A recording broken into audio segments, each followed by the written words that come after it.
नमस्कार भैया बहनों, आज हम कक्षा 11वीं के अध्याय 8 कोशिका जीवन की मूलभूत इकाई cell the basic unit of life के पार्ट 1 के बारे में पढ़ेंगे। इस भाग में हम कोशिका की परिभाषा, कोशिका के प्रकार, प्रोकैरियोटिक एवं यूकैरियोटिक कोशिका, पादप कोशिका एवं जंतु कोशिका एवं एक कोशिकी एवं बहुकोशिकी जीवों के बारे में पढ़ेंगे। सेल या कोशिका जीवन की संरचनात्मक एवं क्रियात्मक इकाई है। जैसा कि हम जानते हैं कि जितने भी जीव, चाहे पौधे हो या जंतु, उन सबका शरीर कोशिका से ही बना है। कोशिका से ही जीवों की संरचना बनी है, उनके अंदर बायोलॉजिकल क्रियाएं चल रही है, वो भी कोशिका के कारण संभव है। जिस प्रकार हम जानते हैं कि अगर किसी बड़ी बिल्डिंग या मकान का निरीक्षण करें तो हम देखते हैं कि उसकी सबसे छोटी इकाई ईंट होती है, मतलब ईंटों से बनी है। इसी प्रकार शरीर भी कोशिका से ही बना है। एक वैज्ञानिक है लोवी एवं सिकेविट्स, इनके अनुसार कोशिका अर्धपारगम्य झिल्ली से घिरी जैविक सक्रियता की एक ऐसी इकाई है जिसमें किसी निर्जीव माध्यम में स्वतः प्रजनन की क्षमता होती है। मतलब कोशिका के चारों ओर जो झिल्ली पाई जाती है वह अर्धपारगम्य झिल्ली होती है, और अर्धपारगम्य झिल्ली से घिरी जो कोशिका है इसके अंदर जैविक सक्रियताएं, मतलब जैविक क्रियाएं चलती रहती है। और यदि इसे किसी पोषण माध्यम, मतलब निर्जीव माध्यम है जिसके अंदर इसे पोषण मिलता रहे, न्यूट्रिएंट मिलता रहे, अगर उसमें रखे तो इसके अंदर स्वतः प्रजनन की क्षमता पाई जाती है। मतलब एक कोशिका से दो कोशिका बन सकती है, एक से दो, दो से चार, इस प्रकार कोशिका विभाजन के माध्यम से नई कोशिकाएं बनती रहेगी अगर उसे न्यूट्रिएंट मिलता रहे तो। साइटोलॉजी जीव विज्ञान, मतलब बायोलॉजी की एक ब्रांच है जिसके अंतर्गत हम कोशिका का अध्ययन करते हैं। साइटोलॉजी ग्रीक वर्ड काइटोस मतलब होलो वेसल, जिसे सेल कहा जाता है, और लोगोस मतलब स्टडी से बना है।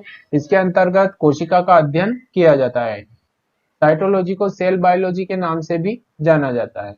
साइटोलॉजी शब्द एक वैज्ञानिक का नाम आता है, हर्टविग ने दिया था। हर्टविग ने साइटोलॉजी शब्द दिया था। अब हम एक डायग्राम के माध्यम से समझते हैं। जैसे कि यह एक कोशिका है। अब कोशिका जो है शरीर की संरचनात्मक और क्रियात्मक इकाई है। मतलब कोशिका आगे चलकर टिश्यू का निर्माण करती है। मतलब कोशिकाओं का समूह, जब कोशिकाओं का समूह बन जाता है जो किसी विशेष कार्य को करता है, जिसमें समान या असमान कोशिकाएं हो सकती है, इस प्रकार से कोशिकाओं का समूह जो है टिश्यू या ऊतक कहलाता है। यह जो है एक प्रकार से टिश्यू है। यहाँ पर जो कोशिका है वह इंटेस्टाइन की कोशिका है। अब इन कोशिकाओं ने समूह बनाया और टिश्यू का निर्माण किया। यहाँ पर यह इंटेस्टाइन की वॉल बन गई है, सतह बन गई है। अब ये टिश्यू आगे जाकर ऑर्गन का निर्माण करता है। ऑर्गन में जैसे कि यह आमाशय का डायग्राम है, यहाँ पर टिश्यू मिलकर के ऑर्गन का निर्माण किया है। अब ऑर्गन मिलकर ऑर्गन सिस्टम का निर्माण करते हैं, जिसमें कि अलग अलग ऑर्गन आपस में मिल जाते हैं। यहाँ पर ईसोफेगस, आमाशय, छोटी आंत, बड़ी आंत, ये सभी मिलकर ऑर्गन सिस्टम बनाया। अब ऑर्गन सिस्टम आगे चलकर पूरी बॉडी का निर्माण करता है। यहाँ पर केवल डाइजेस्टिव सिस्टम को बताया गया। इसी प्रकार सभी जितने भी शरीर के सिस्टम बने हैं वह कहीं ना कहीं कोशिका से ही बने हैं। इसलिए हम कोशिका को जीवन की, यानी कि शरीर की सबसे छोटी इकाई, मूलभूत इकाई कहते हैं, संरचनात्मक इकाई कहते हैं, क्रियात्मक इकाई कहते हैं। अब हम कोशिका की खोज के बारे में पढ़ते हैं। कोशिका की खोज जो है रॉबर्ट हुक ने 1665 में की थी। रॉबर्ट हुक कोशिका की खोज तब तक नहीं कर पाते जब तक कि माइक्रोस्कोप का आविष्कार नहीं हो जाता। सबसे पहले माइक्रोस्कोप जो है जेनसन ने 1590 में बनाया था। जेनसन उस माइक्रोस्कोप से छोटी छोटी चीजें जैसे हीरे जवाहरात, छोटे छोटे मोती, उनको बड़ा करके देखते थे। उसी प्रकार बाद में सन 1665 में रॉबर्ट हुक ने भी अपना खुद का माइक्रोस्कोप बनाया, और माइक्रोस्कोप बनाकर उन्होंने कोशिका को देखा। रॉबर्ट हुक ने सबसे पहले कॉर्क या बलूत का पौधा है जिसे क्वार्कस सुवेर के नाम से जाना जाता है, इस पौधे की छाल को लिया, और छाल को लेने के बाद उसका पतला सेक्शन काटा, और पतले सेक्शन को उन्होंने अपने माइक्रोस्कोप में देखा। उन्होंने माइक्रोस्कोप में जब इस कार्क के पतले सेक्शन को देखा तो उसमें मधुमक्खी के छत्ते के समान संरचना दिखाई दे रही थी। मतलब उसमें छोटे छोटे छिद्र दिखाई दे रहे थे। जैसा कि इस डायग्राम में दिख रहा है कि इसमें बहुत सारी सेल्स जो है मिलकर एक स्ट्रक्चर बना रही है। इसमें छोटे छोटे खाली कमरे के समान संरचना दिखाई दे रही है। ऐसे प्रत्येक कमरे को सेल नाम दी।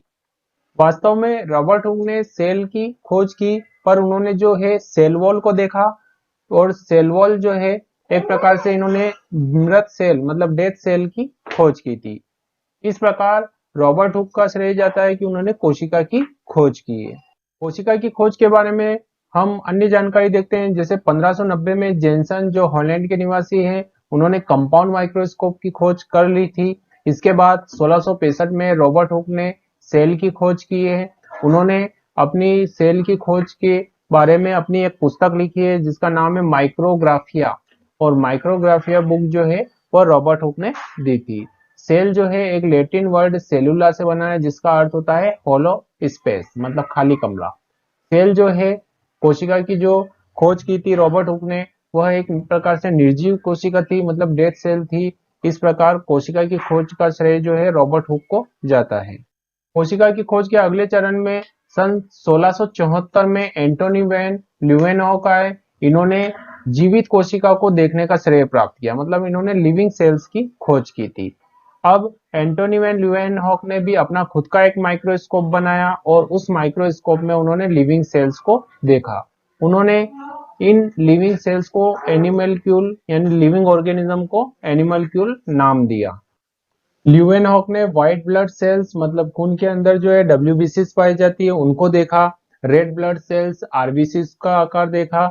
इसी के साथ ईस्ट सेल्स यानी कि जो फंगस होती है उसको देखा। स्पर्म सेल्स को देखा। बैक्टीरियल सेल्स को देखा। ये सभी जो है लिविंग थे, इसलिए इनको एनिमलक्यूल नाम दिया। इस प्रकार एंटोनी वैन ल्यूवेनहॉक को जीवित कोशिका देखने का श्रेय प्राप्त होता है। सन 1831 में रॉबर्ट ब्राउन आए। रॉबर्ट ब्राउन ने ऑर्किड का जो पौधा है उसकी एपिडर्मिस मतलब बाह्य त्वचा से कोशिका को आइसोलेट किया, और उसमें उन्होंने कोशिका के मध्य में एक केंद्र बिंदु देखा जिसे उन्होंने केंद्रक या न्यूक्लियस नाम दिया। इस प्रकार 1831 में रॉबर्ट ब्राउन ने न्यूक्लियस की खोज की। जैसा कि यह न्यूक्लियस है, यह पादप कोशिका, इस पादप कोशिका के बीच में जो है पेरिफेरल में केंद्रक है। इस प्रकार केंद्रक की खोज का श्रेय जो है रॉबर्ट ब्राउन को जाता है सन 1831 में।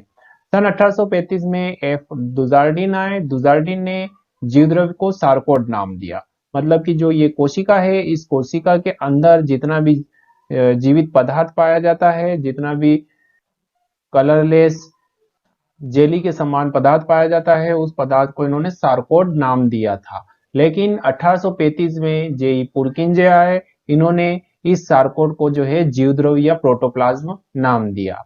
प्रोटोप्लाज्म मतलब जीवित द्रव्य, जीवित द्रव्य मतलब कि जो कोशिका के अंदर पाया जाने वाला द्रव्य है जो जीवित है, उसे जीवद्रव्य या प्रोटोप्लाज्म नाम दिया।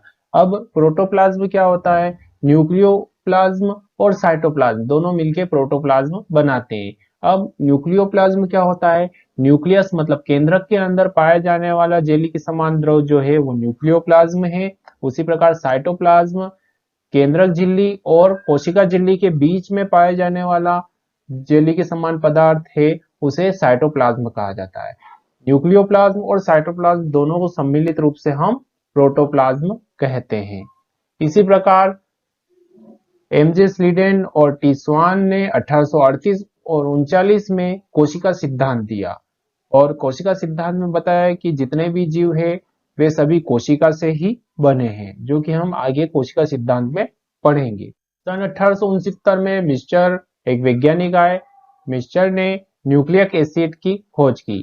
अब न्यूक्लिक एसिड जो है, इन्होंने मनुष्य की जो है पस सेल मवाद कोशिका को आइसोलेट किया, और मवाद कोशिका के अंदर उन्होंने जेनेटिक मटेरियल देखा जिसे इन्होंने न्यूक्लिक एसिड कहा, और न्यूक्लिक एसिड की खोज की। न्यूक्लिक एसिड के अंतर्गत डीएनए और आरएनए आते हैं। डीएनए का पूरा नाम डीऑक्सीराइबो न्यूक्लिक एसिड है। आरएनए का पूरा नाम राइबोस न्यूक्लिक एसिड है। इस प्रकार मिस्चर ने 1869 में न्यूक्लिक एसिड की खोज की। 1888 में डब्ल्यू वॉल्डेयर आए। इन्होंने क्रोमोसोम की खोज की।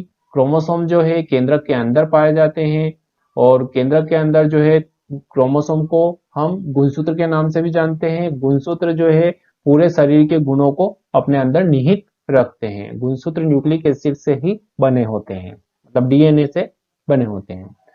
1890 में आर अल्टमान आए। अल्टमान ने बायोप्लास्ट नाम दिया। किसको नाम दिया? माइटोकॉन्ड्रिया को। माइटोकॉन्ड्रिया को पहले इन्होंने बायोप्लास्ट कहा था अल्टमान ने। लेकिन 1897 में सी बेंडा वैज्ञानिक आए।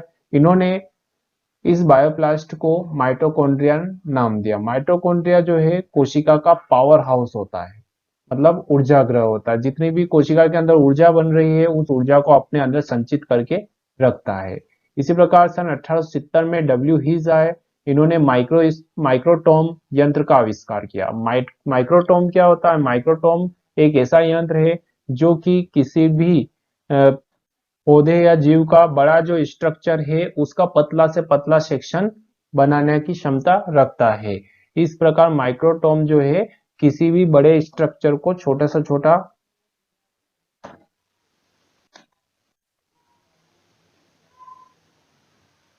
कोशिका सिद्धांत जो है जर्मन बॉटनिस्ट और जूलॉजिस्ट ने दिया। बॉटनिस्ट के रूप में एमजे स्लीडेन और जूलॉजिस्ट के रूप में टी स्वान थे। इन्होंने 1838-39 में कोशिका सिद्धांत दिया था।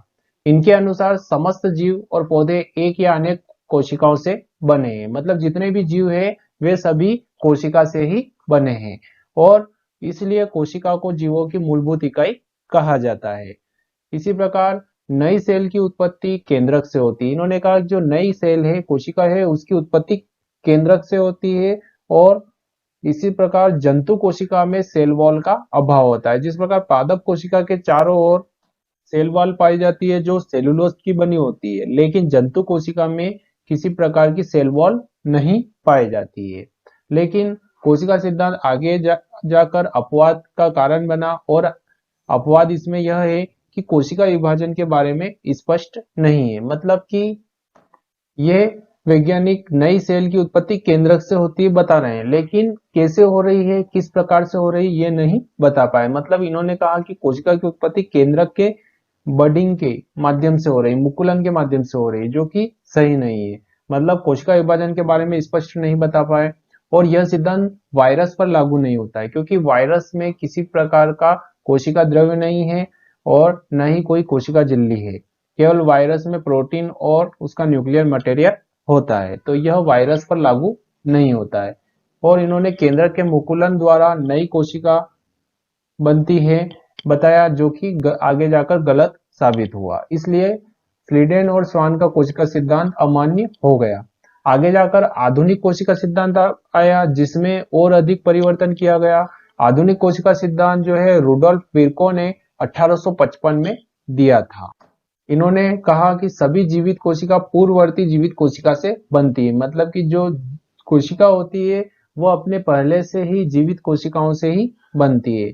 इन्होंने एक वाक्य दिया ओमनी सेलुला ई सेलुला, मतलब कि new cells arise from pre existing ones. पहले से जीवित कोशिका से ही नई कोशिका की उत्पत्ति होती है।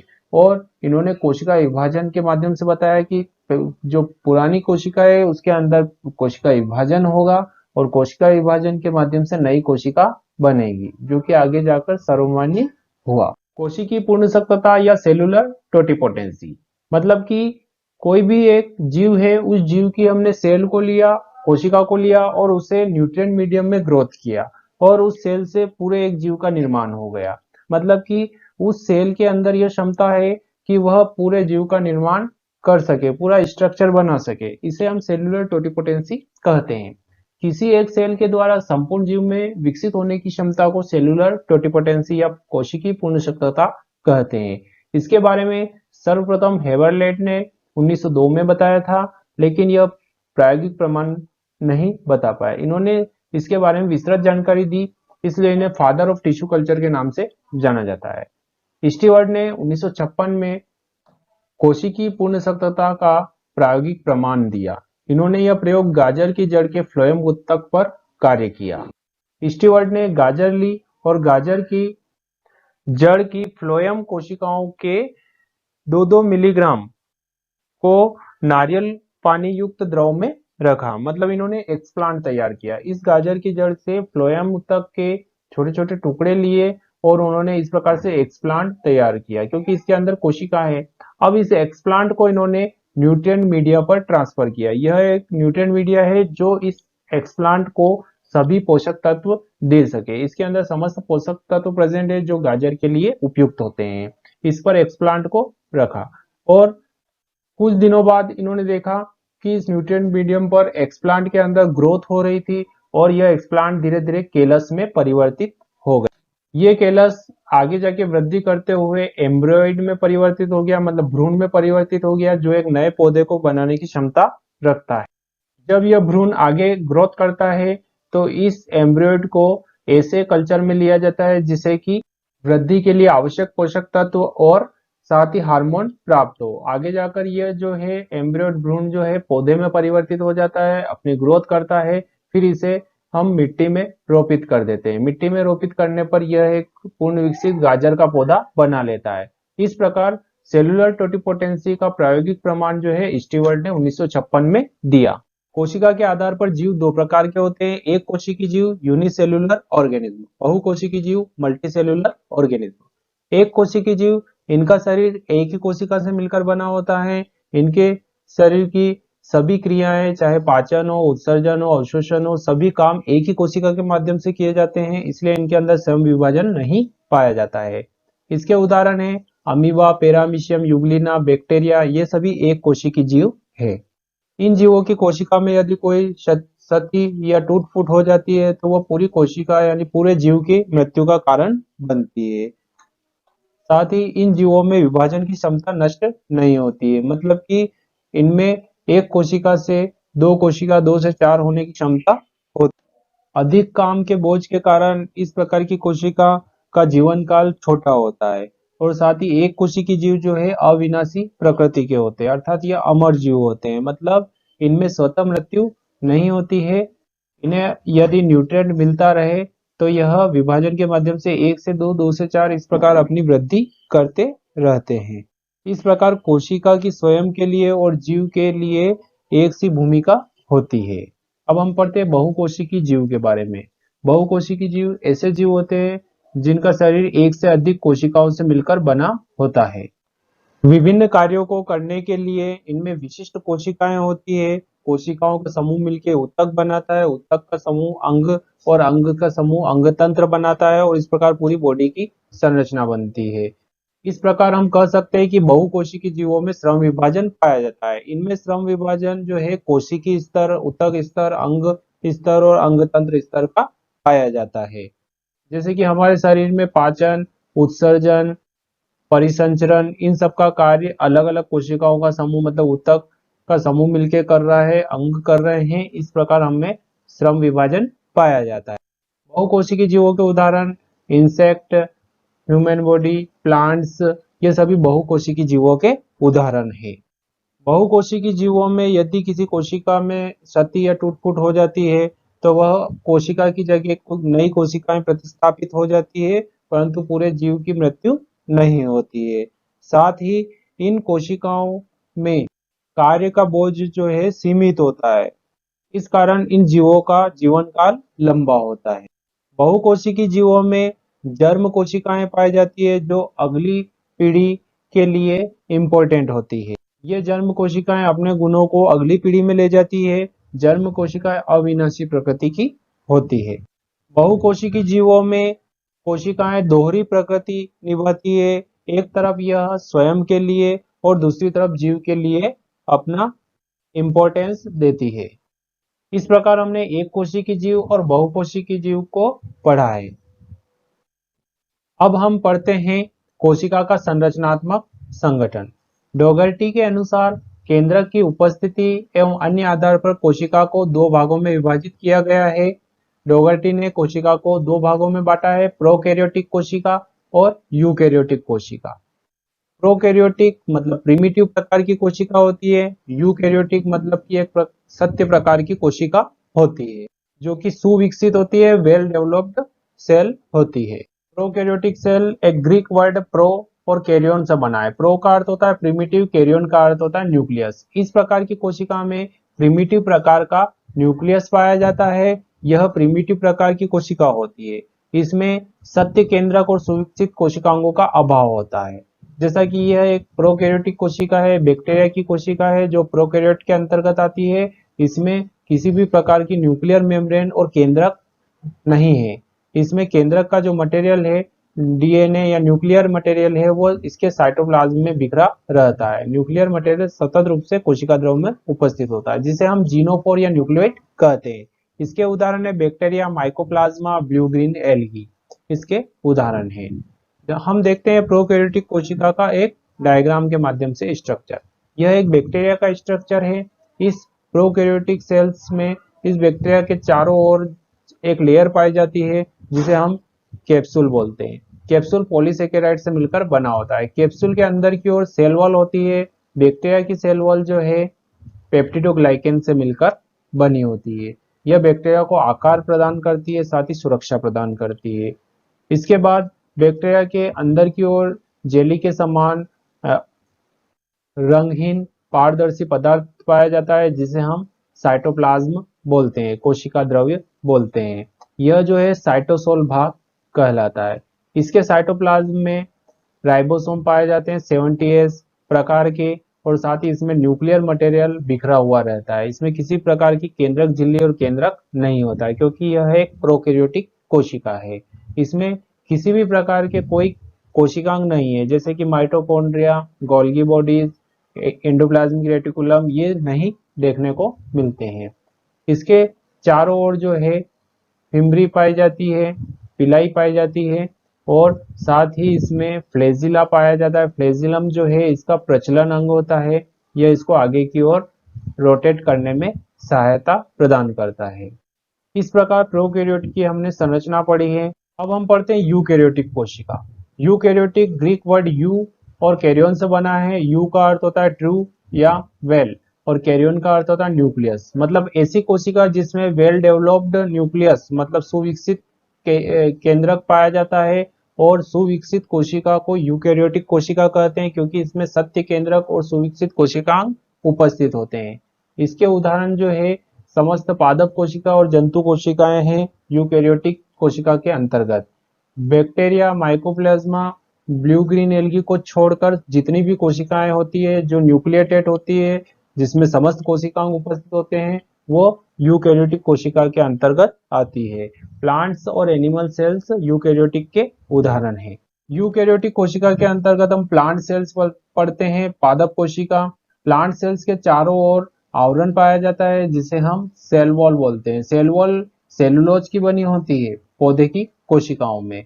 यह जो है सेल वॉल पादप कोशिका को आकार प्रदान करती है। अंदर की ओर एक झिल्ली पाई जाती है, अर्धपारगम्य होती है, जिसे हम सेल मेम्ब्रेन या प्लाज्मा झिल्ली के नाम से जानते हैं। इस मेम्ब्रेन का निर्माण जो है प्रोटीन और लिपिड से मिलकर होता है। सेल मेम्ब्रेन जो है पदार्थ के आवागमन में सहायक होती है। सेल मेम्ब्रेन के अंदर की ओर जेली के समान पदार्थ पाया जाता है जो पारदर्शी होता है, उसे हम साइटोप्लाज्म कहते हैं। यह जो है साइटोप्लाज्म है। साइटोप्लाज्म के अंदर जो है विभिन्न कोशिकांग उपस्थित होते हैं। साथ ही इसमें क्लोरोप्लास्ट, माइटोकॉन्ड्रिया पाए जाते हैं। क्लोरोप्लास्ट जो है पादप कोशिका का रसोई घर होता है, क्योंकि प्रकाश संश्लेषण की क्रिया इसी क्लोरोप्लास्ट के अंदर होती है। साथ ही माइटोकॉन्ड्रिया पाया जाता है। माइटोकॉन्ड्रिया को कोशिका का ऊर्जा गृह कहते हैं, जो कि अपने अंदर ऊर्जा को संचित रखती है। इसके अतिरिक्त इसके साइटोप्लाज्म में गोल्गी कॉम्प्लेक्स पाए जाते हैं, जो कोशिका का यातायात प्रबंधक होती है। यह पदार्थ के आवागमन में सहायता प्रदान करती है। इसके बाद इसके मध्य में केंद्रक पाया जाता है, जो कोशिका का मस्तिष्क होता है। केंद्रक के अंदर द्रव जैसा पदार्थ होता है जिसे न्यूक्लियोप्लाज्म कहते हैं। इसके न्यूक्लियोप्लाज्म में जेनेटिक मटेरियल न्यूक्लियोलस प्रेजेंट होते हैं। केंद्रक झिल्ली के चारों ओर जालिका के समान संरचना पाई जाती है, जिसको हम एंडोप्लाज्मिक रेटिकुलम या ईआर के नाम से जानते हैं। इस प्रकार हमने पादप कोशिका की संरचना पढ़ी है। पादप कोशिका के अंतर्गत शैवाल की कोशिकाएं, जितने भी पौधे हैं उनकी कोशिकाएं आती है। अब हम यूकैरियोटिक कोशिका के अंतर्गत एनिमल सेल्स यानी जंतु कोशिका के बारे में पढ़ते हैं। जंतु कोशिका के अंतर्गत अमीबा, मनुष्य की कोशिकाएं, जितने भी जीवक कोशिकाएं जंतु कोशिका के अंतर्गत आती है।